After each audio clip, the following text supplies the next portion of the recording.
நண்பர்களே, உங்களை பார்த்து நான் மிகுந்த மகிழ்ச்சி அடைகிறேன். லேவியராகமம் 26ஆம் அதிகாரம் 22 பார்க்கும்போது, உங்கள் வழிகள் பாழாய் கிடக்கும், டெஸ்டாய். நம்முடைய வாழ்க்கையிலே அனுதின வாழ்க்கை குறித்து பேசப்படுகிறது. பாலடைஞ்சு போயிடுவான், நோ யூஸ், யாரும் வர முடியாது, நம்மளால போக முடியாது. மிருக ஜீவன் ஆண்டவர் அனுப்பியிருக்கிறார், எல்லாத்தையுமே டெஸ்டாய் பண்ணிடுச்சு. நல்லா இருந்த வாழ்க்கை கெட்டு போச்சு, நல்லா இருந்த வாழ்க்கை உடஞ்சி போச்சு, எல்லாம் நம்ம விட்டு கை விட்டு போயிடுச்சு. காரணம் யார்? மற்றவர்கள நம்ம தான்.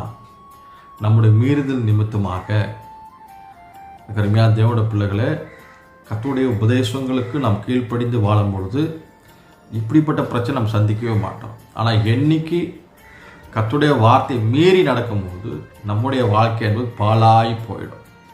இந்த உணர்ந்துவா கர்த்தருடைய ஆசீர்வாதத்தை எல்லாம் பெறும்.